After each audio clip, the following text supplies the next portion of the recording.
ng malakas na turbulence ang isang eroplano habang lumilipad ito sa himpapawid. Nasa ligtas na kalagayan kaya ang mga sakay ng aircraft at saan naman dapat papunta ang crew. Aalamin po natin yan mula sa mga detalye ng balitang ibabahagi maya-maya.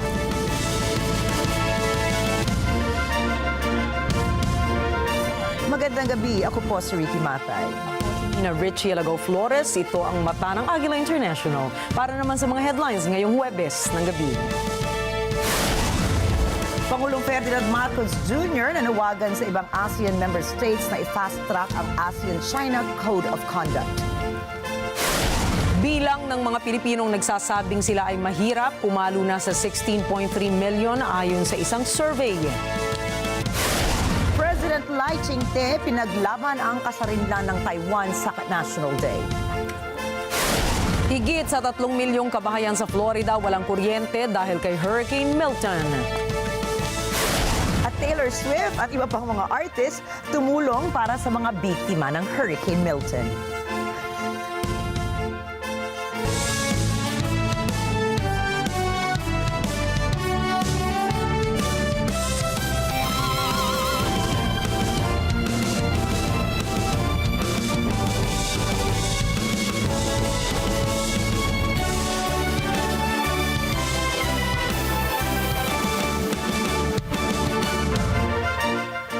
Hinimok ni Pangulong Ferdinand Marcos Jr. ang ibang ASEAN member states na i-fast-track ang ASEAN-China Code of Conduct para magbunga ng magandang progreso ang issue sa South China Sea. Binigyan din ni PBBM na hindi dapat ipagwalang bahala ang tensyon sa lugar kundi ito ay dapat pahupain. Sa isinagawang 27th ASEAN-China Summit sa Lao, muling ipinunto ni Pangulong Marcos ang kahalagahan ng pagkakaroon ng konsensus para sa Code of Conduct. Tinukoy ni Marcos Jr. na agresibong kilos ng China sa lugar ay isang katunayan na pagwawalang bahala sa international law at standards. Partikular na rito ang United Nations Convention on the Law of the Sea o UNCLOS at ang 1972 Convention on the International Regulations for Preventing Collision at Sea o COLREGS. Sa kabila ng patuloy na harassment ng Beijing sa rehiyon, ay muli namang pinagtibay ng Pangulo ang commitment ng Pilipinas sa pagpapalalim at pagpapalawig ng ASEAN-China relations sa pamamagitan ng komprehensibong pamamaraan.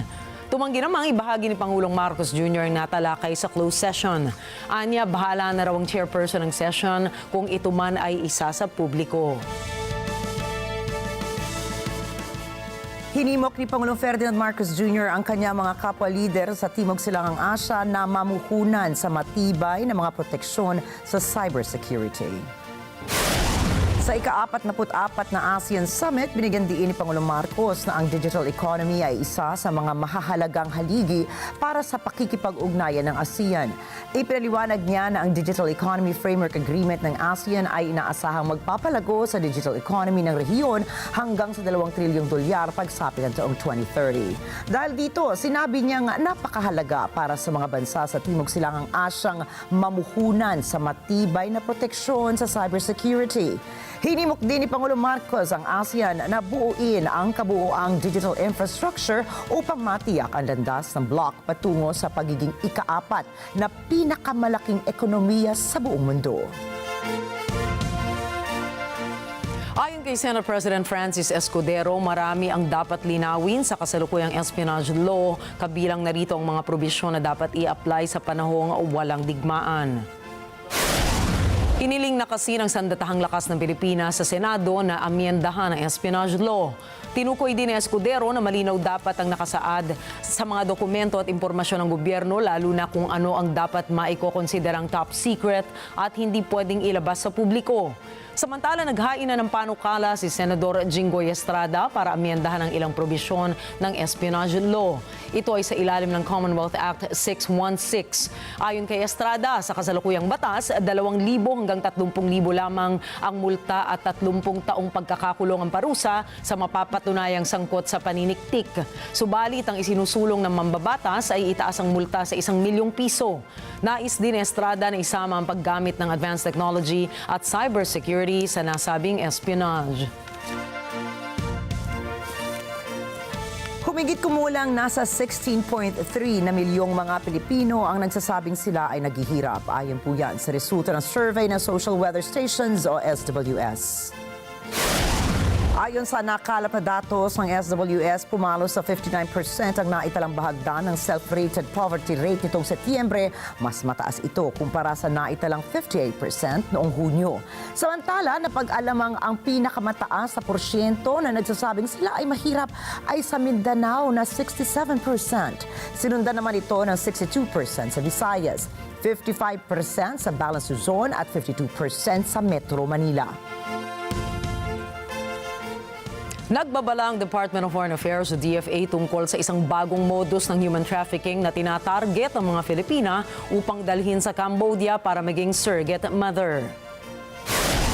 Kinumpirma ng Philippine Embassy sa Cambodia na nailigtas ng Cambodian National Police ang 20 biktima ng scheme na ito sa Kandal Province noong nakaraang buwan.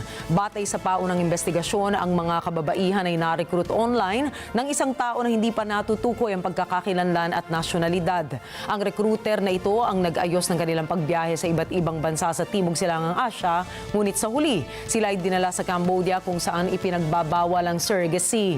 Muling pinaalalahanan ng DFA ang mga Pilipino na mag-ingat sa mga online recruiter at dumaan sa mga kinakailangang proseso ng Department of Migrant Workers o DMW bago magtrabaho sa ibang bansa. Hindi dapat mangamba ang mga residente sa Metro Manila dahil ayon po mismo sa FIVOLCS, ang kalidad ng hangin sa nasabing lugar ay hindi naaapektuhan ng aktibidad ng Bulkang Taal. Nilinaw ng FIVOLCS na ang smog na naobserbahan sa Metro Manila ngayong araw ng Huwebes ay dahil sa anthropogenic pollutants at hindi volcanic smog o VOG na mula sa Bulkang Taal. Batay sa visual monitoring ng ahensya, ang VOG ay nananatiling nasa ibabaw ng Taal Caldera Region. Nagkaroon ng minor phreatic eruption ng Bulkang Taal kaninang 7:21 ng umaga at umabot ito sa taas sa 2.8 kilometers. Nako, good news po para sa lahat. Magsisimula na bukas, araw ng Biyernes, ang pagbebenta ng bigas sa halagang 43 piso kada kilo sa lahat ng Kadiwa Store sa Pangulo sites sa Luzon. Ayon sa Department of Agriculture o DA, ang 2 pisong pagbaba ng presyo ng well-milled rice sa mga Kadiwa stores ay dahil sa pagbaba ng presyo ng bigas sa merkado. Anila, ang average na presyo ng locally produced regular at well-milled rice ay nasa 45 piso hanggang 48 piso kada kilo, habang ang imported rice naman ay ibinebenta sa halagang 42 piso hanggang 45 piso kada kilo. Dagdag ng DA, 13 hanggang 20% na mas mababa lagi ang presyo ng mga Kadiwa products. Kaya plano ng ahensya na magdagdag ng 20 Kadiwa sites na handang magbenta ng mas murang bigas sa publiko kumpara sa ibinebentang bigas sa merkado. Susunod, Presidente ng Taiwan ipinaglaban ang kasarinlan ng bansa sa kanilang National Day. Leader ng South Korea at Japan magpupulong sa sidelines ng ASEAN Summit. At halos 80 katao patay sa patuloy na pagsalakay ng Israel sa Lebanon at Gaza. Mga detalye ng mga balita sa pagbabalik na Mata ng Agila International.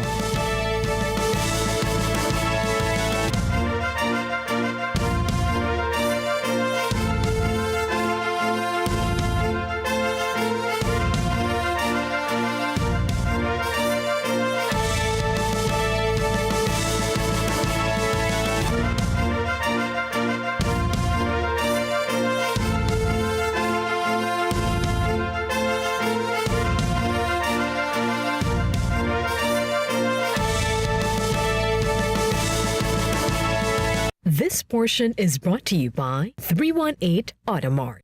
Why choose Supreme Pure Organic Barley? It is 100% pure organic barley straight from Australia. Certified super brands. The first alkaline-based barley in the Philippines. High pH level, 7.9 alkaline level, 68 micronutrients, non-acidic. It helps boost immune system, improves digestion, high in antioxidants, regulates blood sugar level and cholesterol. Waglan Basta Barley. Dapat alkaline-based Supreme Pure Organic Barley. This Sunday on Cine Throwback.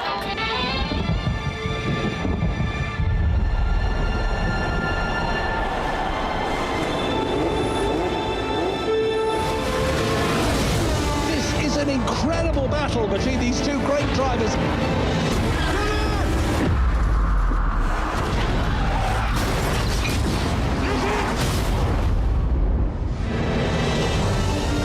Days after his near-fatal accident, Niki Lauda will race here today.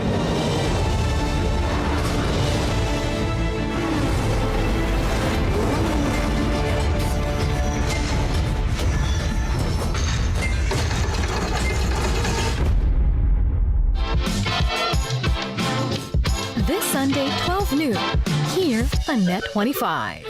Let's get together. Sunday 25.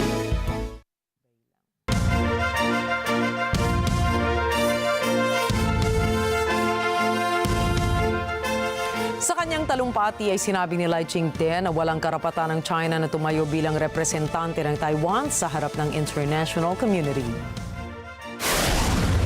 民族自由在这块土地上成长茁壮。中华人民共和国无权代表台湾。身为总统，我的使命是维护国家生存发展，团结2300万台湾人民，并且坚持国家主权不容侵犯并吞。 Ang talumpati ni Lai Ching-te sa National Day ng Taiwan bilang presidente ng bansa ay may temang Taiwan Together for Our Shared Dream. Pinagtibay niya ang matatag ngunit malumanay na posisyon ng Taipei ukol sa usaping pag-iisa ng Beijing at Taiwan. Iginiit din ni Lai na ang kanyang bansa na may formal na pangalang Republic of China at ang People's Republic of China ay hindi magkaugnay sa isa't isa. Sa aspeto naman ng seguridad ay naninindigan ng kanyang bansa na ipatutupad ang 4 Pillars of Peace Action Plan na patuloy pa nilang pinapalago sa kabila ng sunod-sunod na banta ng Chinese military sa kanilang kasarinlan. 我们希望中国回应国际社会的期待，能够发挥影响力，和世界各国共同努力，结束俄乌战争和中东冲突。 也和台湾一起承担国际责任，对区域和全球的和平、安全与繁荣做出贡献。在国际形势越混乱的时代，台湾将更沉稳，是以自信与茁壮，成为区域和平稳定与繁荣的力量。 Sa dulo ay pinahayag din naman ni Lai na bukas makipagtulungan ang kanyang bansa sa China sa aspeto ng climate change, pagpigil sa paglaganap ng mga potensyal na pandemya at ang pagpapanatili ng seguridad ng rehiyon upang matiyak ang kaunlaran ng mga bansa sa Asya. 台湾有决心致力维护台海的和平稳定，成就全球的安全和繁荣，也愿意和中国共同应对气候变迁。 防堵传染病，以及维护区域安全，追求和平共荣，为两岸人民带来福祉。 Isang lalaki ang sinampahan ng kaso kaugnay sa sexual assault at pagpatay sa isang trainee doctor sa lungsod ng Kolkata, India matapos ang halos 2 buwang protesta na nagpahinto sa medical service sa West Bengal. Iniulat ng Central Bureau of Investigation o CBI na ang lalaki ay nakikipag-inuman kasama ang isang kaibigan noong hapon ng Agosto 8 at bumalik naman sa RG Kar Medical College and Hospital sa Kolkata. Pagdating sa ospital ay doon niya natagpuan ang babaeng doktor na natutulog sa isang kutsyon. Kinabukasan, natagpuan ang katawan ng doktor na may mga sugat at senyales ng panghahalay sa isang seminar hall ng ospital. Sinampahan na po ng CBI ng kaso ang lalaki na isang civic volunteer ng Kolkata Police sa ilalim ng mga seksyon ng batas ng India na may kinalaman sa sexual assault at murder. Nakaschedule na magkita sina South Korean President Yoon Suk-yeol at Japanese Prime Minister Shigeru Ishiba sa kanilang kauna-unahang pagpupulong ngayong Huwebes sa Laos.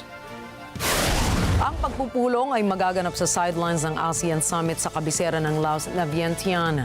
Sina President Yoon at Prime Minister Ishiba ay unang nag-usap sa telepono noong nakaraang linggo at nagkasundong makikipagsanib puwersa sa Estados Unidos upang tumugon sa mga banta ng North Korea.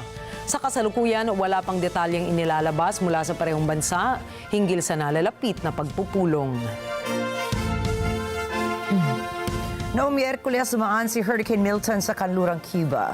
Nag-iwan si Milton ng mga kalye at mga bahay na lubog sa baha bago lumapag sa Florida. Sean Davila para sa report. Paglisa ni Bagyong Milton mula Cuba, nagsimulang magsuri ang mga residente ng baybaying bayan ng Surhidero de Batabano kung gaano ang pinsala ng nagdaang bagyo. Ang bayang ito ay nasa kanlurang isla ng Caribbean.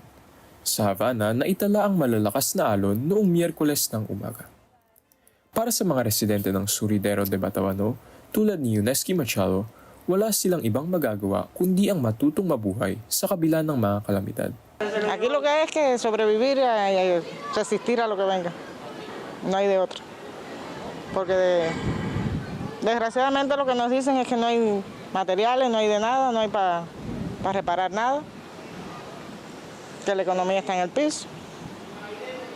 Hay que seguir aguantando aquí y esperar más ciclones. ¿Qué vamos a hacer? Para naman kay Ariel Garcia, sanay na siya sa mga ganitong mga pagbaha. Ya, estoy adaptado ya. Yo desde que nací vivo aquí. Estoy adaptado a eso. No.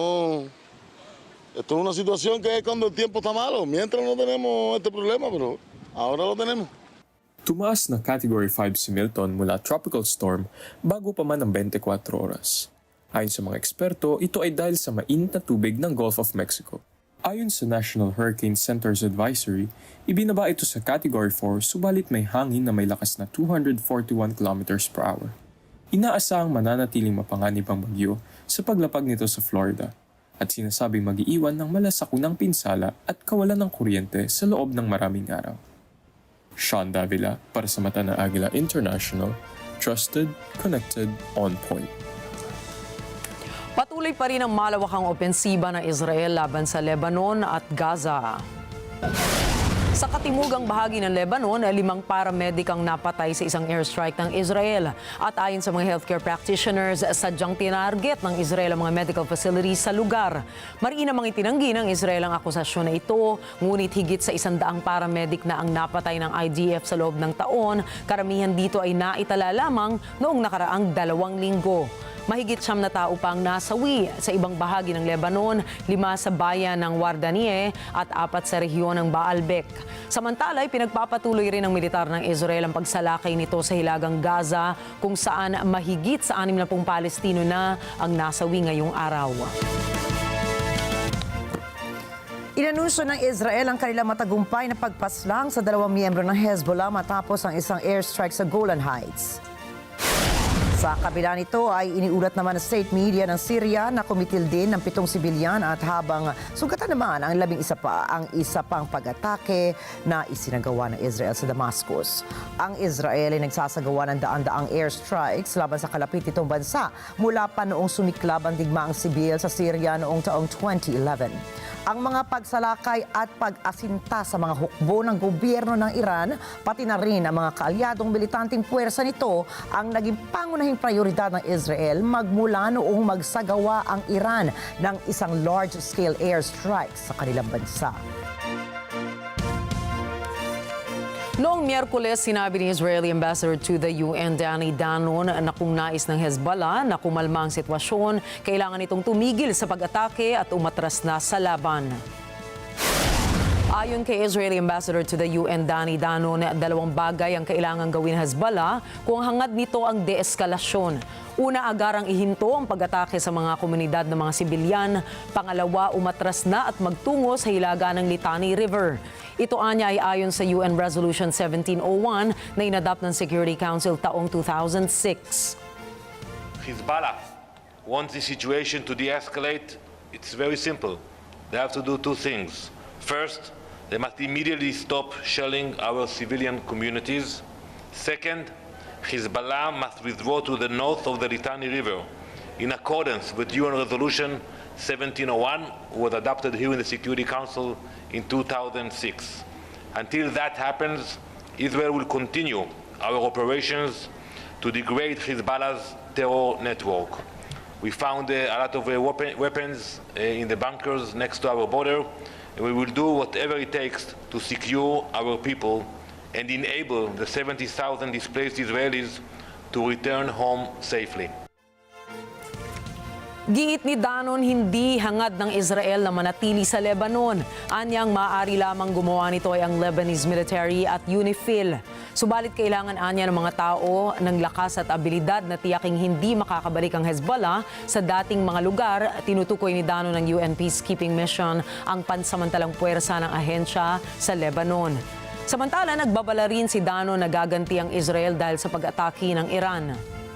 As we stated earlier, Israel will retaliate for the attack, and I want to make it clear, it was the largest attack in history. What we experienced last week coming from Iran, we will choose the locations. It will be painful for the Iranian regime. Thank you very much. Noong Miyerkules, sinabi ng top United Nations official sa Lebanon na nasa hapag pa rin ang isang US at French-led na panawagan. Ito ay para sa isang 21-day truce sa pagitan ng Israel at Hezbollah. Kasabay nito ang pagtulak rin niya ng daan na maipatupad ng isang resolusyon ng UN Security Council na anya ay sinalansangan ng kapwa partido. Raisa Manghilit po para sa balita. Isang UN peacekeeping mission na may mandato ng Security Council Resolution 1701 ang inadapt noong 2006. Ito ay upang tulungan ng Lebanese Army na panatilihing malaya sa armas o armadong personnel bukod sa mga taga-estado ng Lebanon ang southern border nito sa Israel. Nagdulot ang resolusyon na ito ng iringan sa pagitan ng Israel ang Iran-backed Hezbollah na siyang kumokontrol ng southern Lebanon. Lahat ng partido ay hindi maaaring tumawid sa Blue Line o isang UN map na linya na naghihiwalay sa Lebanon at Israel at sa Golan Heights na okupado ng Israel.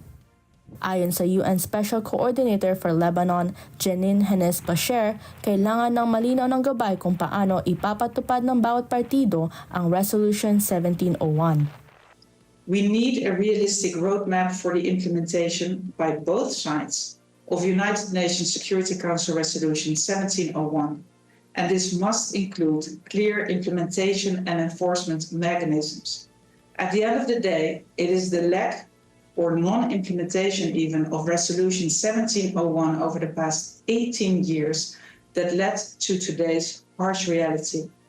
And thirdly, in parallel, we need to see the Lebanese state come back into the equation.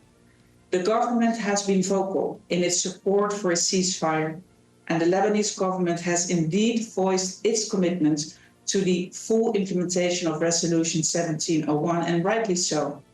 But I cannot overstate, a united, empowered, and equipped Lebanese state will prove critical. Anumang pagbabago sa resolusyon ay kinakailangan gawa ng 15-member Security Council at sa sang-ayunan ng dalawang panig. Samantala, nananatili ang UN peacekeeper sa southern Lebanon.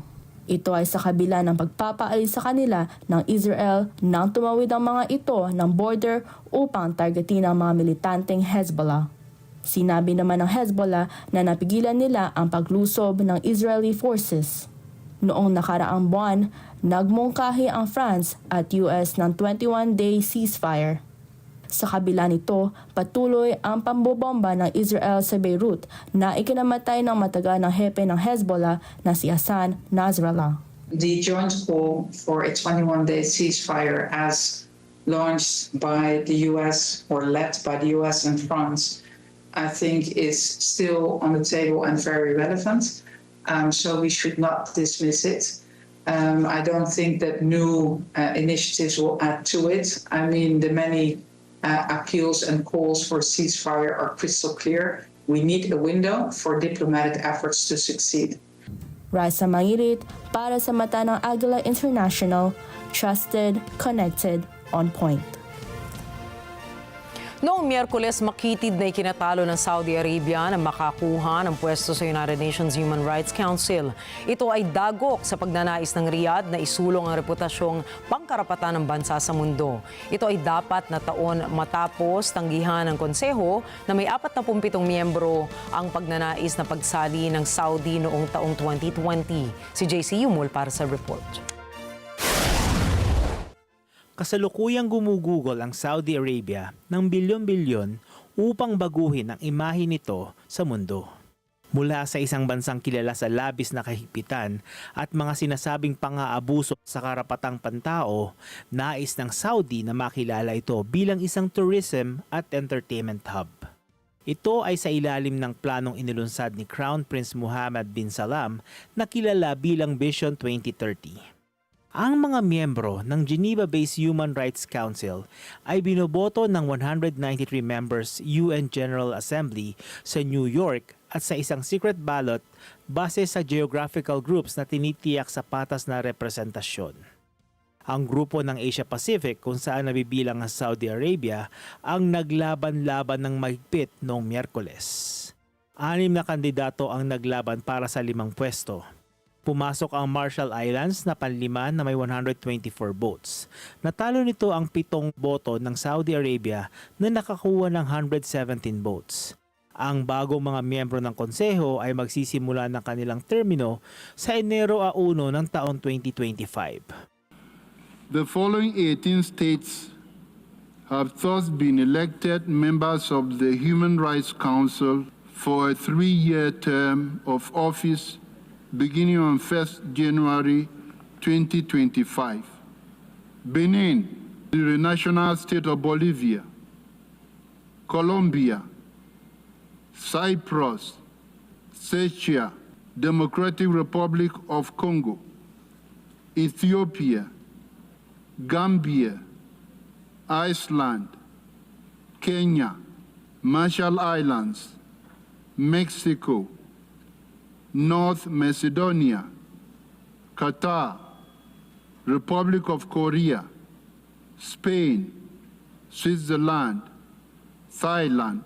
I congratulate the states which have been elected members of the Human Rights Council, and I thank the tellers for the assistance in this election.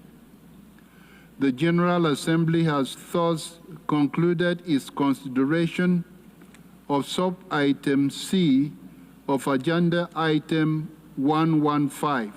The meeting is adjourned. JC Yumul para sa mata ng Agila International, trusted, connected, on point. Kinutya ni United States Ambassador to the UN Linda Thomas-Greenfield ng Israel dahil sa tila kawalan nito ng aksyon upang maibsan ang lumalalang kondisyon ng mga Palestinians sa Gaza. The United States is concerned by the situation in northern Gaza, including the announcement by Israel of a new evacuation order for several communities. We're particularly concerned that Palestinian civilians have nowhere safe to go. Already there are devastating reports of the squalid conditions in the humanitarian zone in southern and central Gaza, where more than 1.5 million displaced civilians have fled. These catastrophic conditions were predicted months ago and yet have still not been addressed. That must change, and now. We call on Israel to take urgent steps to do so. And I reiterate the United States' expectation that Palestinian civilians, including those evacuated from the north, be permitted to return to their communities and rebuild. Consistent with Resolution 2735, there must be no demographic or territorial change in the Gaza Strip, including any actions that reduce the territory of Gaza.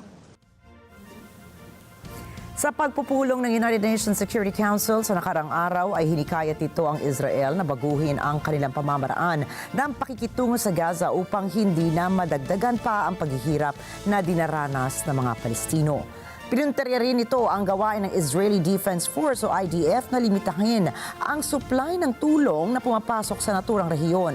Tumanggap na ng kaliwat kanang batikos ang Israeli Army matapos maglabas ng evacuation order sa mga sibilyang nag-uusig sa kanilang lisanin ang hilagang bahagi ng kanilang rehiyon. Iginiit ng Council na dapat hayaan ng mga sundalo ang mga komunidad na makabangon mula sa nangyaring kaguluhan. We are also concerned by recent action by the Israeli government to limit the delivery of goods into Gaza. When combined with new bureaucratic limits placed on humanitarian goods arriving from Jordan and the closure of most border crossings in recent weeks, these restrictions would only have the effect of intensifying suffering in Gaza. We need to see fewer barriers to the delivery of aid, not more of them. Nakapag-usap na si US President Joe Biden at Israeli Prime Minister Benjamin Netanyahu sa kabila ng umiigting na tensyon nila ng Iran.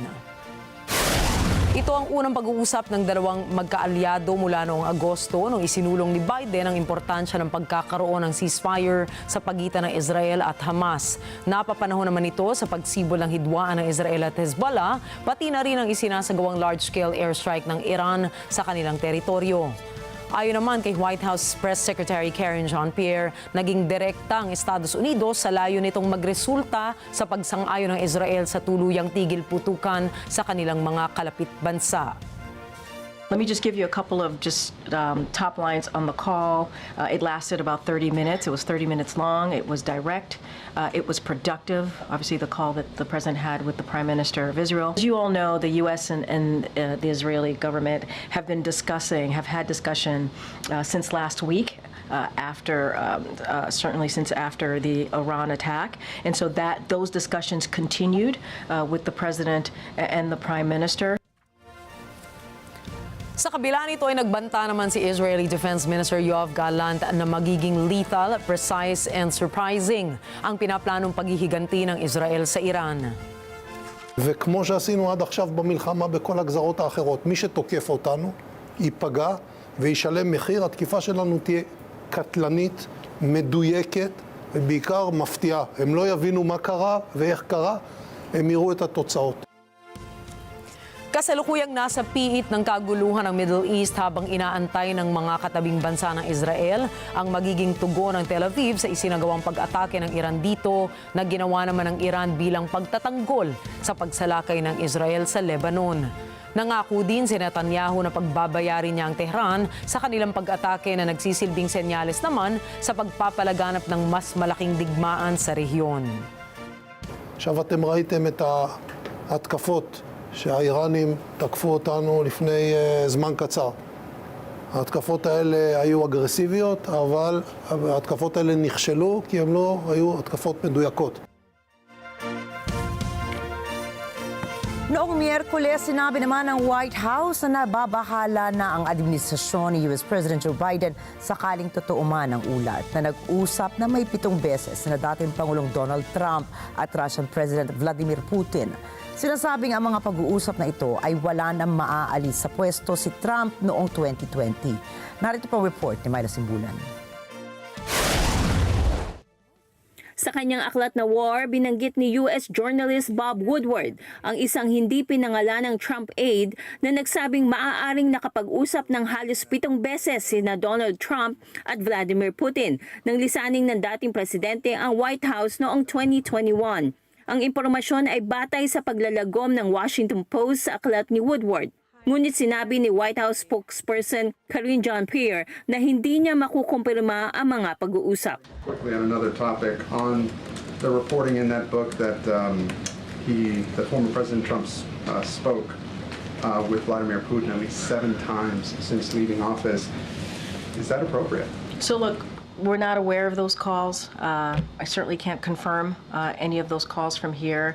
But if it is indeed true, are we concerned? Do we have serious concerns? Yes. If it is true. Again, I cannot confirm any of those calls. Let's not forget, it is concerning, especially when we know the former president was lobbying against more aid for Ukraine to defend themselves against Russia's aggression. So, if true, it is concerning, but again, I want to be really clear, I cannot confirm any of these calls. Samantala, ukol naman sa pag-uusap ni Pangulong Biden at ni Israeli Prime Minister Benjamin Netanyahu, sinabi ni Jean-Pierre na ito ay walang paligoy-ligoy at makabuluhan. Dagdag ni Jean-Pierre, kasama sa napag-usapan ng leader ay ang posibilidad na pag-atake sa Iran. Ito anya ay tumagal ng 30 minuto. Let me just give you a couple of top lines on the call. It lasted about 30 minutes. It was 30 minutes long. It was direct. It was productive. Obviously, the call that the President had with the Prime Minister of Israel. May nasimbulan para sa mata ng Agila International. Trusted, connected, on point. Mahigit sa 370 milyong mga kababaihan ngayon sa buong mundo ang biktima ng karahasang sexual. Ayon sa United Nations Children's Fund o UNICEF, isa sa kada 8 kababaihan ang nakakaranas ng sexual na karahasan bago ito umabot sa 18 taong gulang. Umakyat pa ang naturang bilang sa mga sumunod na taon papunta sa 650 milyon o isa sa kada 5 babae. Kasunod ito ng lumabas na resulta mula sa survey noong 2010 hanggang 2022 na kanilang ginawa sa 120 mga bansa. Ilan sa mga halimbawa ng non-contact ay ang online o verbal abuse na isa sa mga pangunahing problema na lumabas sa survey na kanilang isinagawa. Bukod rito ay nasa 240 milyon hanggang 310 milyon naman na kalalakihan ang nakararanas din ng sexual na pang-aabuso mula sa kanilang kabataan. Karamihan sa mga sexual na karahasan na ito ay nangyayari habang sila ay lumalaki sa pagitan ng edad na 14 at 17. Iginiit ng UNICEF na ang mga datos na nakuha ay nagpapakita na dapat maaksyonan ang lumalalang bilang ng mga biktima. Kabilang sa mga aksyon na ito ay ang pagpapatibay ng batas at pagtuturo sa mga bata na makilala at masabi sa mga otoridad ang anumang sexual na pang-aabuso. Sinabi naman ng Seoul's Defense Minister na mukhang nakikipaglaban ang mga sundalo ng North Korea kasama ang puwersa ng Russia sa Ukraine. Ayon kay Jim Yong-hun, mataas ang posibilidad na ang 6 na sundalo ng Pyongyang ay namatay sa Donetsk noong October 3. Ito po ay matapos tamaan ng missile mula sa Ukraine ang nasabing lugar. Binanggit pa ni Kim na asahan na magpapadala pa ng karagdagang sundalo ang North Korea sa Russia upang tulungan ang Moscow na makipagdigma sa Kyiv. Matatandaang may military alliance ang Russia at North Korea upang protektahan ang kanilang mga teritoryo.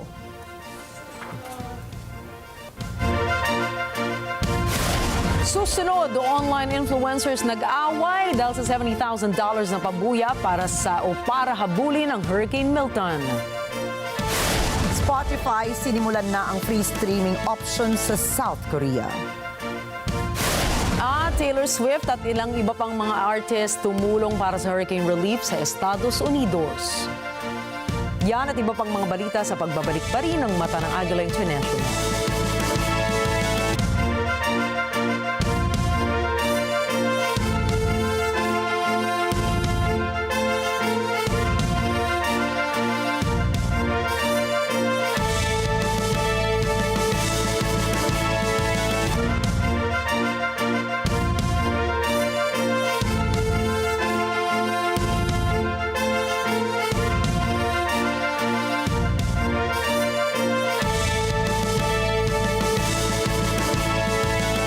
This portion is brought to you by Robic Builders.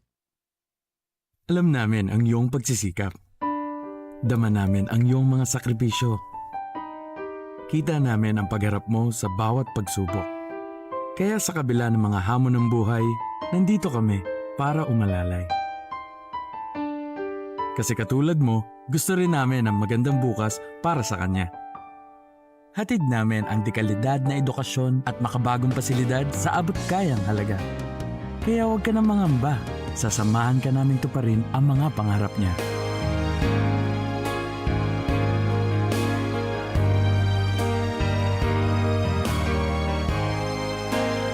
Maaasahan mong sulit dito ang mga pinagsikapan mo.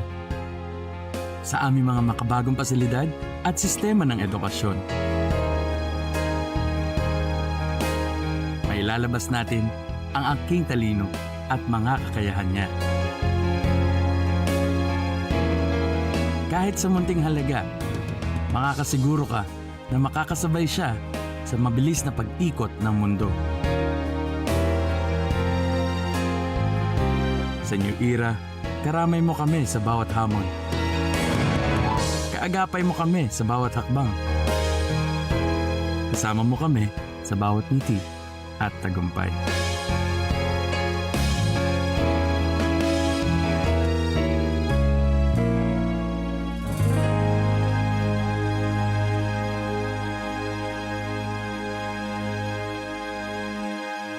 This portion is brought to you by North Luzon Express Terminal.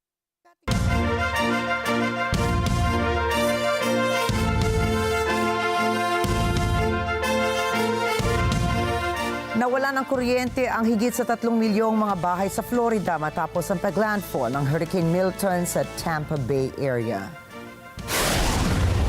Batay sa huling ulat ng National Weather Service, humina si Milton kung saan mula Category 5 storm nang dumating ito sa Florida ay nag-downgrade ito bilang Category 1. Ayon sa lokal na ulat, nasa 125 kabahayan ang nasira matapos tangayin na malakas na hangin ni Milton.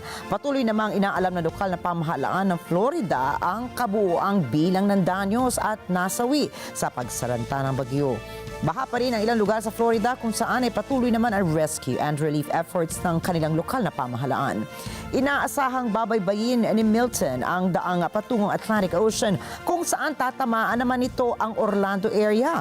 Halos 2 linggo na ang nakakalipas nang dumaan ang Hurricane Helene sa lugar kung saan pumatay naman ito ng hindi bababa sa 230 katao sa katimugang bahagi ng lugar.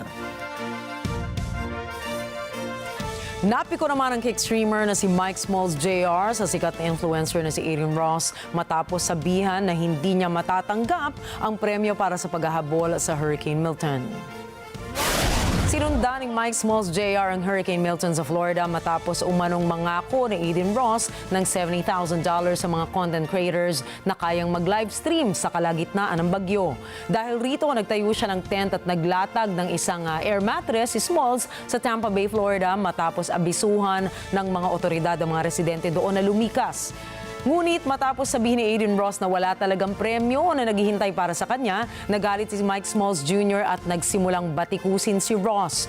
Sinabi ni Mike Smalls Jr. or JR na niloko siya ni Ross habang isinugal niya ang kanyang buhay para lamang mapakain ang kanyang pamilya. Nilinaw ni Adrian Ross na ang premyo ay para sa 2 partikular na streamers at hindi para kay Mike Smalls Jr. Sinabi na lamang ni Ross sa kanya at sa iba pang mga streamers na humahabol pa sa Hurricane Milton na umuwi na. Matapang namang pinasok ng grupo ng mga researchers ng National Oceanic and Atmospheric Administration o NOAA ang loob ng mata ng Hurricane Milton.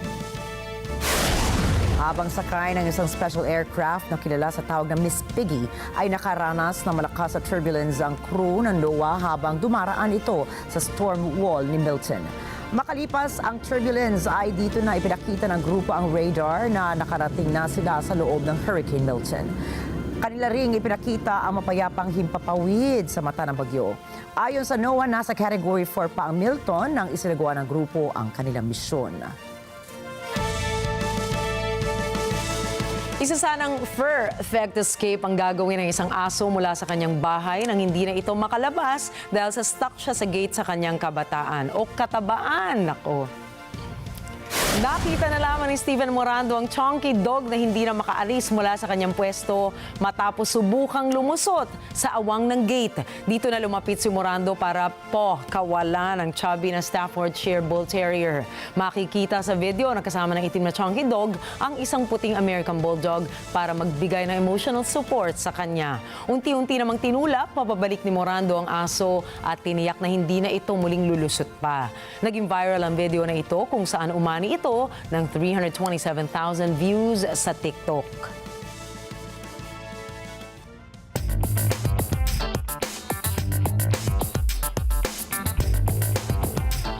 Nagkasundo ngayon ang Amazon at Apple na dalhin ang Apple TV at ang mga palabas nito sa Prime Video. Naglalaman ang kasunduan ng add-on subscription gaya ng mayroon sa Max, Paramount Plus, AMC Plus at iba pang streaming options. Nagkakahalaga naman ang Apple TV Plus ng $9.99 kada buwan kung saan ay ang mga users ay maaaring mapanood ang lahat ng palabas sa Prime Video app. Ibinahagi ito ng Prime Video Chief na si Mike Hopkins sa kanyang interview sa Bloomberg Screen Time Conference. Anya, ito ay isa sa mga hakbang nila na makapagbigay ng natatanging serbisyo ng series at pelikula para sa kanilang viewers. Samantala, mapapanood sa Apple TV Plus ang mga series na gaya ng Ted Lasso, Slow Horses, The Morning Show at Severance. Pumanaw na po si Ratan Tata, ang dating chairperson ng Indian conglomerate na Tata Sons nitong Miyerkules ng gabi sa isang ospital sa Mumbai sa edad na 86. Si Ratan Tata ay na-admit sa Breach Candy Hospital sa Mumbai nitong linggo lamang. Agara naglabas ng pahayag noon si Tata matapos nito at sinabi na walang dapat ikabahala tungkol sa kanyang kalusugan. Gayunpaman, kinumpirma ng kasalukuyang chairperson ng Tata Sons na sina Tarajan Chandrasekaran ang pagpanaw ni Tata, subalit hindi naman nabigyan ng detalye hinggil sa pagkamatay nito. Sumali si Ratan Tata sa Tata Group noong taong 1961 at pinalitan si JRD Tata bilang chairperson ng Tata Sons noong taong 1991. Ang Tata Group ay binubuo ng halos 100 kumpanya, kabilang na ang pinakamalaking automaker sa India at ang pinakamalaking pribadong steel company.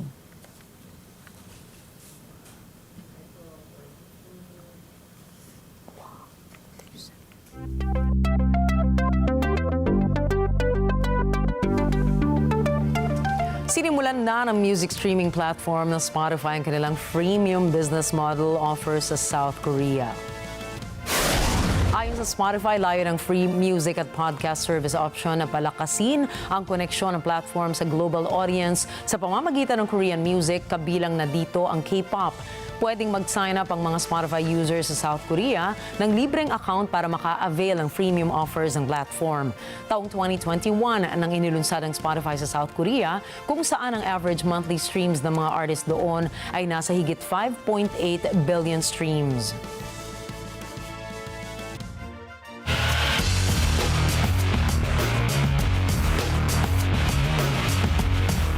Isang Nepalese na teenager naman po ang nag-break ng world record bilang pinakabatang mountaineer na nakaabot sa tuktok ng 14 na pinakamataas na bundok sa mundo.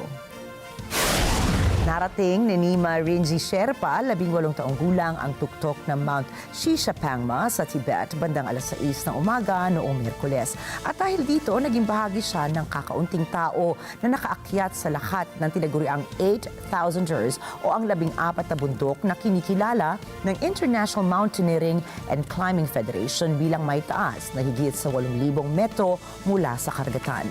Si Sherpa na nagsimulang umakyat ng mga matataas na bundok sa edad na 16 ay nakapagtapos ng lahat ng 8,000ers sa loob ng 700 at 40 araw lamang. Inanunsyo na ni Rafael Nadal ang kanyang planong pagre-retiro mula sa kanyang karera sa larangan ng professional tennis. Hola a todos, estoy aquí para comunicaros que me retiro del tenis profesional. La realidad es que han sido unos años difíciles, estos dos últimos especialmente. Sabi ni Nadal, intensyon niyang maging representante ng Spain sa Davis Cup, ngunit itong kanyang magiging huling torneo bago siya magretiro sa paglalaro. Ang 38 taong gulang na Espanyol ay magtatapos ng may 22 Grand Slam titles, pangalawa lamang sa 24 na kampyonato ni Novak Djokovic. Siya ang tumatayong pinakabatang Davis Cup champion kung saan napanalunan niya ito kalaban si Andy Roddick sa edad na 18 lamang. Napanalunan naman niya ang una niyang Grand Slam title title sa Roland Garros o French Open noong taong 2005 nung siya ay 19 years old lamang nang makalaro niya ang naging matagal niyang karibal na si Roger Federer. Siya ang kasalukuyang naghahawak ng record para sa pinakamaraming napanalo ng French Open titles sa bilang na 14, nalampas doble sa 6 na titulo ng unang manlalaro na naghawak ng record na si Bjorn Borg. Dahil dito ay binansagan siyang King of Clay ng kapwa niya manlalaro at kanyang mga tagahanga. Siya rin ang tumatayong most winningest player na Grand Slam dahil sa kanyang 112 win to 4 loss record sa Roland Garros. Matapos ang Davis Cup ay tanging si Novak Djokovic na lamang ang matitira sa tinaguriang Big Three na open era of tennis matapos maunang magretiro si Roger Federer 2 taon na ang nakalilipas. Creo que no he sido capaz de jugar sin limitaciones. Es una decisión que evidentemente es difícil, que me ha llevado tiempo tomarla, pero en esta vida pues todo tiene un principio y un final y creo que es el momento adecuado para poner punto y final a lo que ha sido una carrera larga y mucho más exitosa de lo que jamás me hubiera podido imaginar. Pero me hace muchísima ilusión que mi último torneo sea la final de la Copa Davis y representando a mi país. Creo que es cerrar el círculo, ya que una de mis primeras grandes alegrías como tenista profesional pues fue la final de Sevilla en 2004.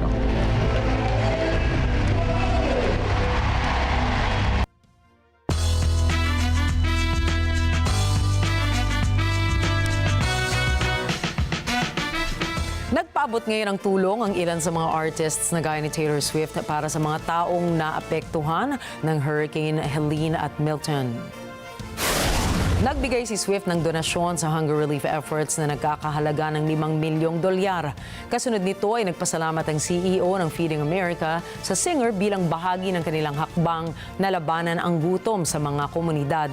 Nakiisa rin sa pagtulong ang mga artists na sina Keith Urban, Luke Combs at Eric Church sa pamamagitan ng paglulunsad ng Concert for Carolina benefit sa October 26. Dagdag pa rito ang country singer na si Morgan Wallen na tumulong naman sa pagkuha ng mga supplies. Nauna namang magbigay ng $500,000 sa American Red Cross for hurricane relief. Kasama rin dito ang country superstar na si Dolly Parton na nagbigay naman ng $1 milyong na donasyon.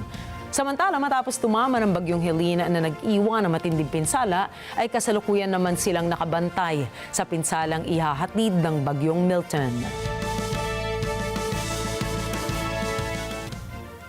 Inakusahan ng mga abogado ni Sean Diddy Combs na nilik umano ng gobyerno ang video footage ng pananakit nito sa dating kasintahan na si Cassie Ventura. Iginiit ng mga ito sa pagdinig ng kaso ni Combs na mapawalang bisa ang paggamit ng hotel surveillance footage kung mapatutunayan ng gobyerno ang naglabas nito. Naniniwala silang isa ito sa hakbang nilang siguraduhin na hindi maiwasan at watakasan ni Combs ang paglilitis. Makikita sa video ang paghila at pagsipa ni Combs kay Cassie na siyang malinaw na nagpapakita ng pisikal na pang-aabuso. Nahaharap ito ngayon sa mga kasong physical, sexual violence at sex trafficking na una nang inihain sa kanya noong September. Samantala, patuloy naman ang isinasagawang pagdinig sa patong-patong na kaso ni Combs na ilang beses namang hindi pinayagan na makapagpiyansa sa mga ito. Inanunsyo na ngayon ang nakatakdang tema at ibang detalye ng co-chair sa gaganaping Met Gala 2025. Ayon sa inilabas na impormasyon ay super fine tailoring black style ang nakatakdang tema ng Met Gala na gaganapin sa May 5, 2025. Nagmula ang inspirasyon nito sa 2009 book ni Monica L. Miller kung saan tampok ang slaves to fashion, black dandyism, and the styling of black diasporic identity. Kasama rin sa plano ang paglalatag ng exhibit na naglalaman o maglalaman naman ng mga garments, paintings, photographs at iba pang mga bagay na may kaugnayan sa dandyism. Bibida rin ang natatanging style ng black men sa konteksto ng dandyism noon at diskriminasyon na mayroon ito sa fashion noon hanggang sa kasalukuyan. Nakilala naman ang dandyism bilang menswear style na sumisimbolo sa refinement at elegance mula sa Europe at Africa. Samantala, napili naman bilang co-chairs ng event si Coleman Domingo, Lewis Hamilton, LeBron James at Pharrell Williams kung saan ay makakasama nila ang editor-in-chief ng Vogue na si Anna Wintour. Matatandaan naman itong 2024 Met Gala ay naging co-chairs si Bad Bunny at Jennifer Lopez na may temang Sleeping Beauties, Reawakening Fashion and the Whimsical.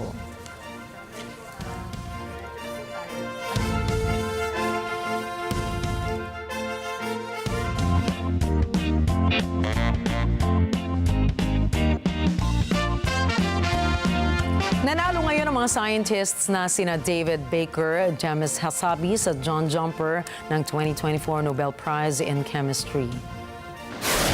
Bumida ang tatlo mula sa mga gawa nila na may kinalaman sa ambag ng structure of protein sa chemistry. Bukod sa natatanging award ay makatatanggap rin ang tatlo ng cash prize na nagkakahalaga ng $1.1 million. Kalahati ng pera ay mapupunta kay Baker dahil sa pag-aaral niya para sa computational protein design, habang dalawa naman para sa kalahati nito. Kinilala naman si Hassabis at Jumper mula sa ambag at pag-aaral nila sa protein structure prediction. Naibalik na po sa tunay na may-ari ngayon ang isang Monet pastel painting matapos ang 84 na taong paghahanap para dito. Kinilala ang painting na Boxmar na nagmula naman noong 1865 kung saan tampok ang scenery mula sa France's Normandy shoreline. Nakuha na ang painting ng mga apo ni Parlagi sa tulong ito ay matapos matagpuan sa US ng FBI.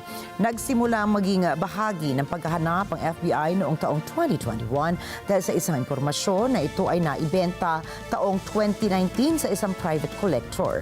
Babala nila ay maging maingat sa pagbili ng mga paintings kung saan ang ilan sa mga ito ay pinaghahanap ng mga tunay na may-ari. Samantala, pinaghahanap pa rin ng pamilya ng Parlagi ang 6 na iba pang artworks na nawawala kung saan kabilang ang watercolor stand in Paris ni Paul Signac.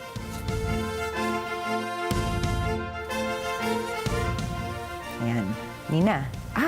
Painting na. Painting natuwa So, ka, parang nalala ko, Monet yan. 84 years na hinahanap, finally nag-appear. Minsan parang it puzzles us kung paanong nawawala ng ganong katagal. Tapos itong, just this year, di ba, ang daming mga nagre-resurface na mga mahal na mga paintings na yung isa iniwan lang sa labas ng bahay nung isang hinahanap niya talaga yung piece na yun. Yung isa nasa may train station. Pero these are very, very precious pieces. Yes, So, and of course. makes you wonder. Saka napakahalaga niyan for the history of every nation. Kaya talaga namang, Nina, bantayan mo maigi mga paintings mo. Ito na nga eh. Itatago ko na. Nako. Ilalak ko na yan. Pero pahingi mo na ng isa. Ipalalamove ko na ba sa'yo? Pwede. Nako, habang inihintay po natin na talaga ma-deliver yung painting ni Miss Nina, tandaan, narito kami para maghatid ng balita saan mang dako ng mundo. Muli ako po si Rikki Mathay. Ako si Nina Rikki Alagao Flores. Ito ang Mata ng Agila International. Para naman sa mga balitang nangyari sa iba't ibang panig ng mundo, punta naman tayo kay Alma para sa Mata ng Agila World News. Take it away, Alma.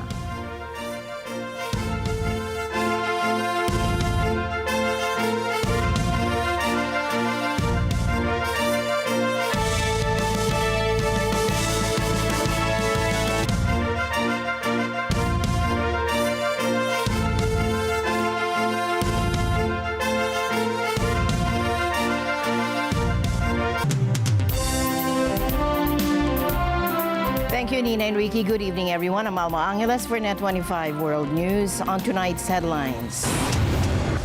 Tonight, Hurricane Milton makes landfall, slamming Florida with dangerous winds and life-threatening storm surge following an afternoon tornado outbreak. In many parts of Florida, you probably could still go to a shelter, but you're starting to see major weather events happen. I know there were some tornadoes, massive tornadoes. I mean, just these like unbelievable tornadoes. It's looking like the storm of the century. But I urge everyone in Hurricane Milton's path to follow all safety instructions as we head to the next 24 hours. The news starts now.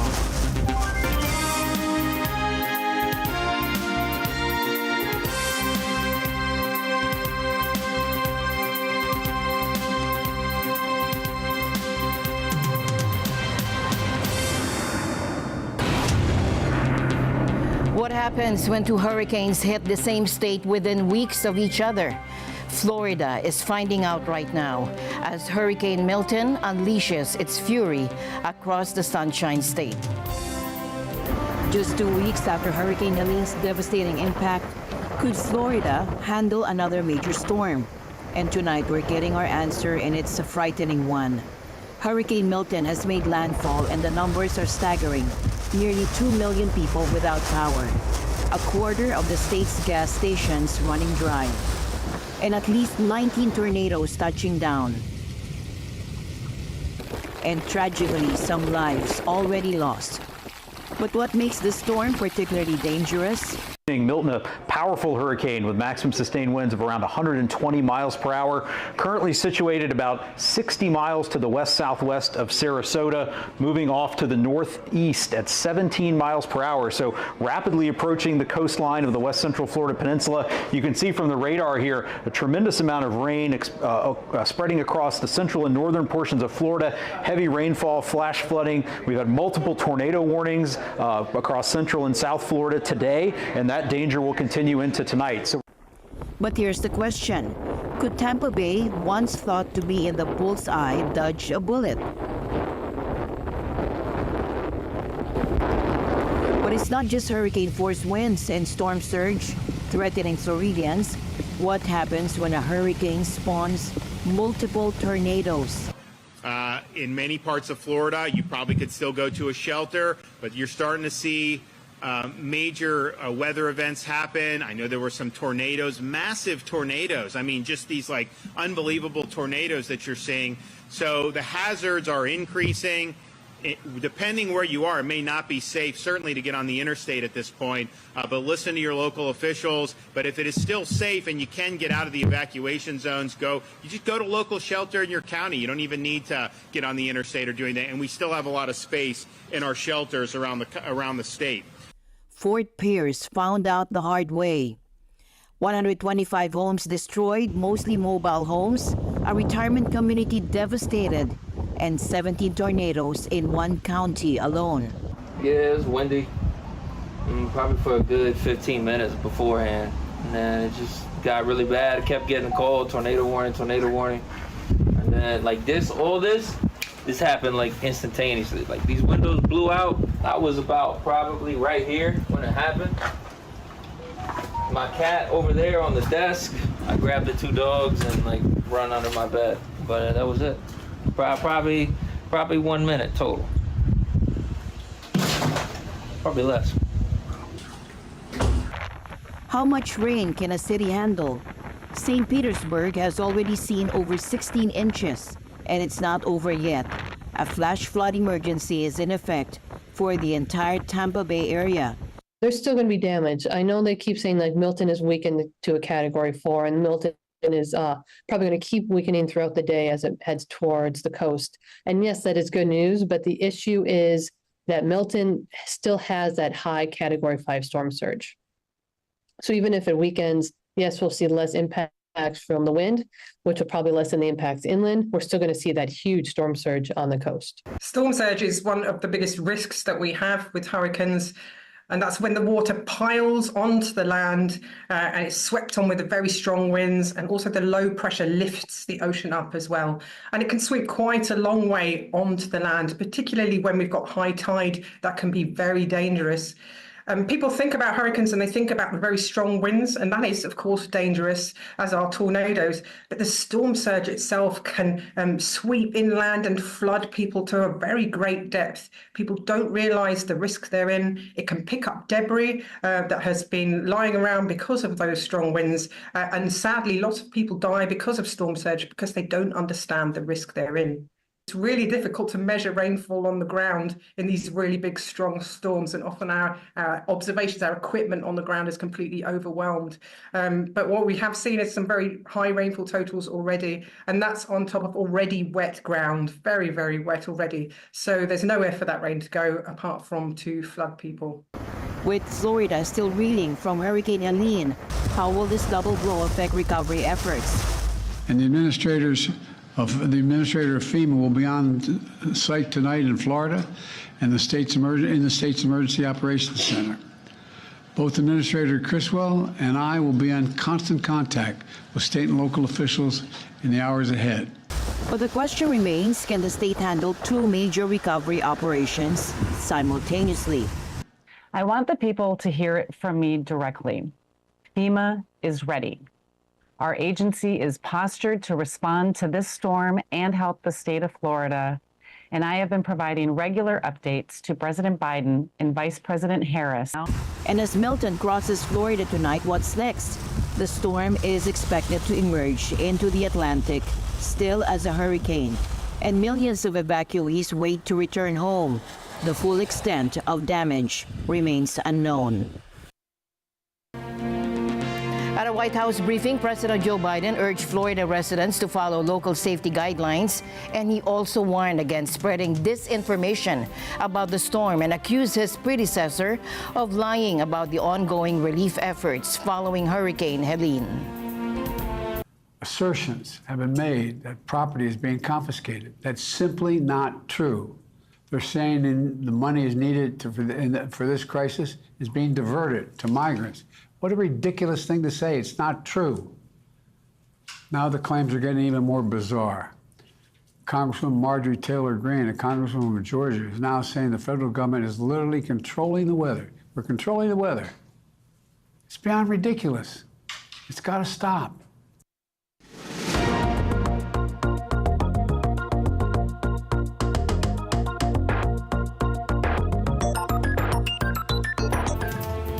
And here's the latest from the ASEAN Summit in Laos, where regional leaders are focused on strengthening ties and addressing pressing issues. ASEAN leaders met with South Korean President Yoon Suk-yeol and Vientiane to discuss elevating their 35-year partnership to a comprehensive strategic alliance aimed at boosting trade and cultural exchanges. Laotian Prime Minister Sanaksay Sifandone highlighted the mutual benefits of the long-standing relationship, while President Yoon affirmed that this upgrade would enhance cooperation significantly. การพัวพันอาเซียน2เกาหลีเป็นการพัวพันที่สำคัญมีความหมายมีเนื้อในและต่างฝ่ายต่างได้รับผลประโยชน์ซึ่งนะครับการเสริมขยายอย่างต่อเนื่องกวมเอา3เสาค้ำของประชาคมอาเซียนคือการเมืองความมั่นคงเศรษฐกิจและวัฒนธรรมสังคมและได้ถือยกระดับเป็นคู่ร่วมมือหอบด้านในปี2024ซึ่งเป็นปีที่สปป.ลาวเป็นประธานอาเซียนครั้งที่ และถือยกระดับเป็นคู่ร่วมยุทธศาสตร์ในปี 2010 오늘 한국과 아세안은 협력을 한층 도약시키기 위해 포괄적 전략 동반자 관계를 수립합니다. Meanwhile, President Marcos Jr. addressed the ongoing political crisis in Myanmar during the ASEAN gatherings, emphasizing the need for new strategies despite the 5-point consensus established in 2021. The position of the Philippines is still remains the same. We are firmly behind the ASEAN proposal of the five points of consensus. And we are trying to find ways to move forward because we have to admit that although the 5 points have been out there since July,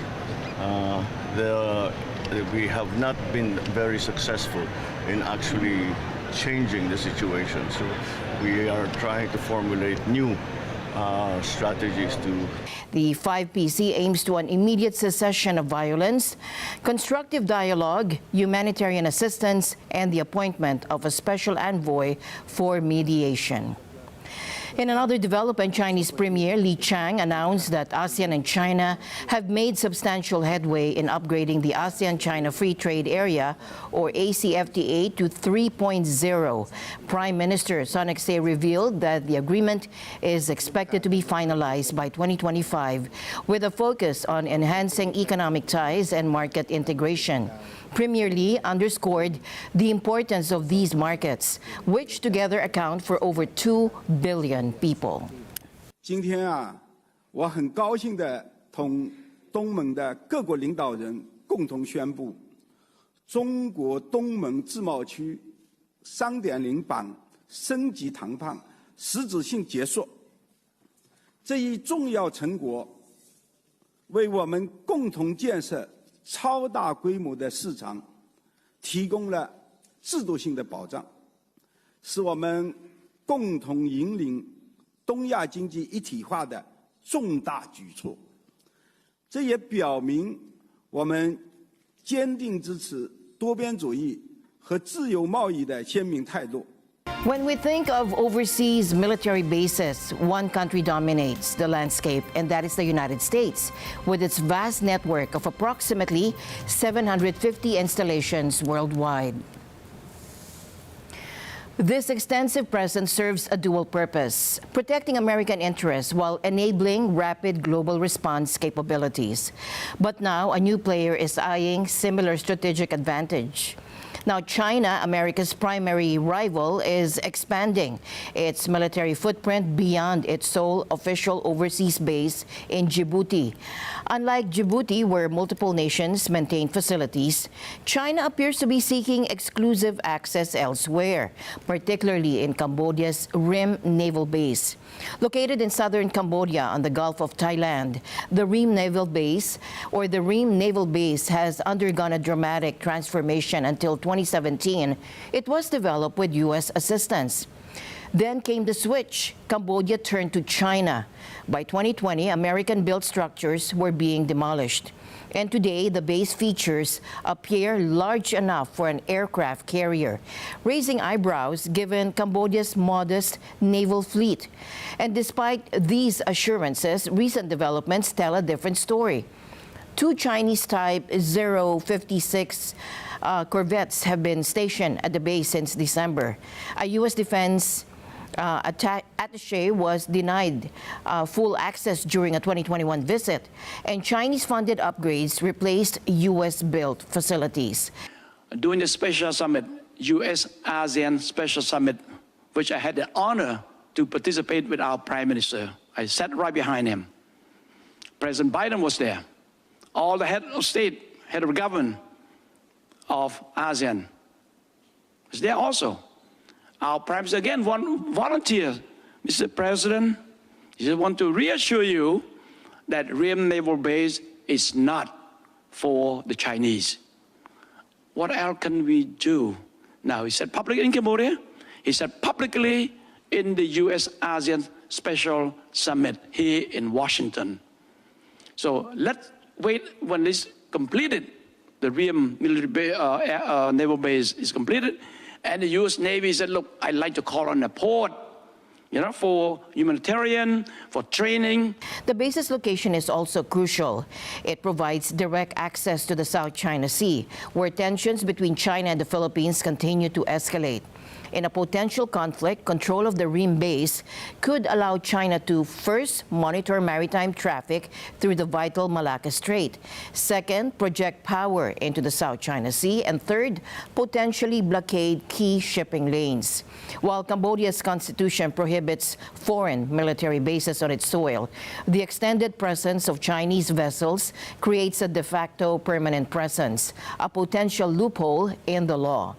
If you said no, we allow the Chinese, then you tell them, you've been lying to us. Or we've been lying to our people because we go against our constitution. So wait until then. Wait until completed and ask to see whether we allow the U.S. Navy to call on the port. But make sure you bring the small one because the water is very shallow. You might get stuck there. People say, oh, you're going to have, submarine, the submarine. I'm telling you right now, the draft about 3 meters. Now we just dredge it probably 6 or 7 meters. So bring a small one. You bring a big one, you get stuck there. I can tell you that. The question remains, will the Rim Naval Base become China's next overseas military outpost? A tense situation in the South China Sea took center stage at today's ASEAN summit in Laos. Philippine President Marcos Jr. made an urgent appeal for progress on the regional code of conduct while accusing China of harassment. It was a forceful message from the Philippine president to his Southeast Asian counterparts and Chinese Premier Li Qiang. There should be more urgency in the pace of the negotiations of the ASEAN-China Code of Conduct, according to Marcos. Now, Marcos didn't mince words about the current situation. He said it's regrettable that the overall situation in the South China Sea remains tense and unchanged. He said we continue to be subjected to harassment and intimidation. The calls come amid escalating tensions between Manila and Beijing. Recent confrontations near disputed features have raised concerns of potential escalation, one that could eventually involve the U.S., bound by a 1951 defense treaty with the Philippines. The proposed code of conduct has been in discussion for over 2 decades, and ASEAN Secretary General Kao Kim Horn insists there is movement. In fact, he said, it's not static, it's not a standstill. But President Marcos expressed frustration at the slow pace, noting parties can't even agree on basic concepts. He said, quote, the definition of a concept is as basic as self-restraint does not yet enjoy consensus. As discussions continue here in Laos, the challenge remains finding common ground in these contested waters. What happens when a small island democracy faces off against one of the world's superpowers? How do you assert your independence while avoiding conflict? Well, today, Taiwan's President Lai Ching-te may have given us a masterclass in diplomatic tightrope walking.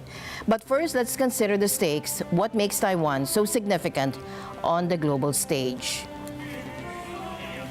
Taiwan, an island of 23 million people, finds itself at the center of perhaps the world's most dangerous geopolitical standoff. But why is China so focused on this democratic island? And what message is Taiwan's new president sending to Beijing?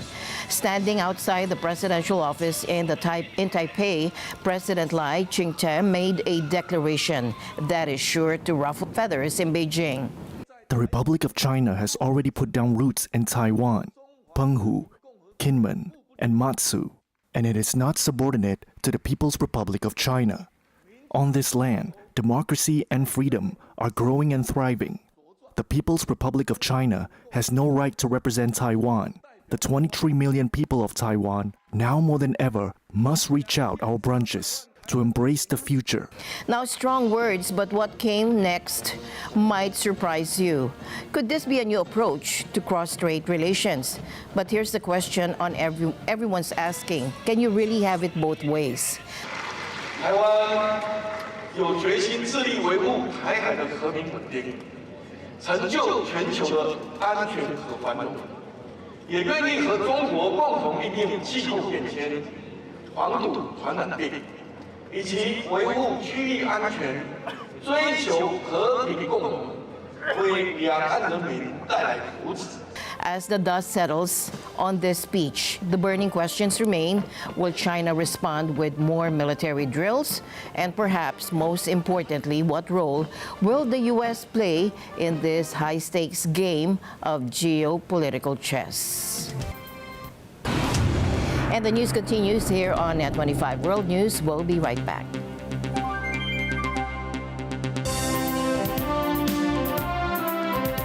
Ang mga maiinit na balita at rumaratsyad ang usapan ng bayan, ihahatid namin sa 100%!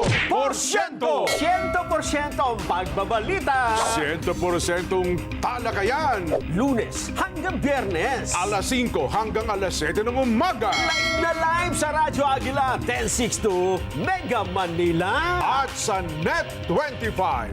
100%! Sa Net 25, let's net together. Sa Net 25. Tensions along the Israel-Lebanon border have reached a boiling point as fierce clashes between Israeli forces and Hezbollah militants continue to escalate. In the latest round of violence, Israeli airstrikes reduced parts of Beirut to rubble, while Hezbollah responded with artillery and rocket fire, targeting Israeli troops near the border. Smoke rose over Lebanon on Wednesday as the cross-border conflict between Hezbollah militants and Israel continued.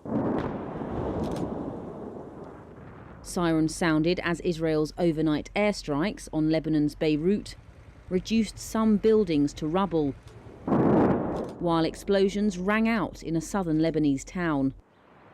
Meanwhile, Hezbollah said it targeted Israeli troops near the border with artillery shells and rockets. The Iran-backed movement, which had been launching rockets against Israel in solidarity with Gaza, said it pushed Israeli troops back and managed to prevent them from holding territory in Lebanon. The conflict has escalated dramatically in recent weeks. Israel has carried out a series of assassinations of top Hezbollah leaders, and after launching ground operations, Israeli troops are now clashing with militants on the ground. You saw the strikes that Iran launched against us a short time ago. Those strikes were aggressive, but they failed because they weren't accurate. Just as we have been doing until now in the war on all other fronts, whoever attacks us will be hurt and will pay a price. Our attack will be deadly, precise, and above all, surprising. They will not understand what happened or how it happened. They will see the results. It's raised fears that both Iran and Israel's superpower ally, the US, could be sucked into the conflict. If Hezbollah wants the situation to de-escalate, it's very simple. They have to do two things. First, they must immediately stop shelling our civilian communities. Second, Hezbollah must withdraw to the north of the Litani River in accordance with UN Resolution 1701, was adopted here in the Security Council in 2006. Until that happens, Israel will continue our operations to degrade Hezbollah's terror network. Israel's bombardment of Lebanon has killed more than 2,100 people, most of them in the last 2 weeks. It has forced 1.2 million people from their homes. Israel says it has no choice but to strike Hezbollah so that tens of thousands of Israelis can return to homes they fled under rocket fire. Boeing is facing a major challenge as striking workers stand firm with no end in sight to the stalemate. The union representing them has made its position clear, even as the company grapples with mounting financial pressures. Striking workers at Boeing are in it for the long haul. That was what union negotiator John Holden told Reuters on Wednesday. He says union members understand the position and are ready to wait out the plane maker. The comments come a day after Boeing withdrew its latest pay offer. It accused the union of not giving its proposals serious consideration. But Holden said the improvements in the offer were very minor, very meagre. The union is holding out for a 40% pay rise over 4 years. Members previously voted overwhelmingly to reject an offer of 25%. Holden says the union has a big fund to support striking workers, and he's hoping Boeing will blink first. Even before the strike, the firm was burning through cash amid curbs on production of its best-selling 737 MAX jets. That follows a mid-air blowout on one of the planes that revived concerns over the company's manufacturing standards. Now ratings agency S&P estimates the walkout is costing Boeing about $1 billion per month, and it says the strike could cost it its prized investment-grade credit rating. The company is looking at ways to shore up its finances, with Reuters reporting that that could include selling stock. Boeing has also furloughed thousands of workers in a bid to cap costs. Shares in the firm closed down 3.4% Wednesday, and have lost over 40% of their value just this year. And finally, in a remarkable story of persistence and justice, a Nazi-looted Claude Monet artwork has finally been returned to its rightful owners after more than 80 years. As Ann Weber from the Commission for Looted Art in Europe explains, the story begins in 1938 in Vienna. And so this case was a case of a family who came to us in 2014. And the story of the family is that they lived in Vienna, and in 1938, in March 1938, the Anschluss, or the annexation, or the joining of Austria with Germany came about. And it was very dangerous, of course, for anybody who was Jewish to be there. And this family, they fled a month later. They left immediately, and they left absolutely everything behind. The family, Adalbert Bella and Hilda Parlagi, attempted to have their belongings shipped to London. However, as Weber details, the Nazis had other plans. Everything that the family had, from tables and chairs to books, they had a huge library of books, to quite a number of lovely pictures, was sold at the Dorotheum auction house in Vienna in 1941 and 1942. And amongst them was the picture, the Monet, that is going to be returned to the family. For decades, Bella searched tirelessly for his lost art, a quest continued by his son until his death in 2012. And the breakthrough came in 2019. And then in 2019, we're always searching everywhere. We never give up looking. It's the one thing about this work. You have to be very persistent. And we then found in 2019 that it had been advertised for sale in a gallery in New Orleans. The FBI's involvement led to the recovery of the painting, a 7 by 11-inch pastel called Baud de Mer, dating back to 1865. Today, it was finally returned to Parlagi's granddaughters. So we contacted the FBI, and they have been remarkable. And we gave them extensive dossier of information about the painting and the history of what had happened. And they were able to, they investigated it all. And as a result of which, on Wednesday, they will be returning the painting to the two granddaughters who never thought this day would ever come. While the story has a happy ending, Weber notes that countless other stolen artworks remain missing. 90% of what you're looking for still can't be found. So there is a lot still out there. There is a lot still out there to be found and to be returned. The Parlagi family continues to search for 6 other missing artworks, including a signed watercolor by Paul Signac. The FBI's investigation remains ongoing. And with that, we end tonight's broadcast. For everyone here on Net 25, I'm Alma. Thank you all for joining us. We'll see you back tomorrow. Good night.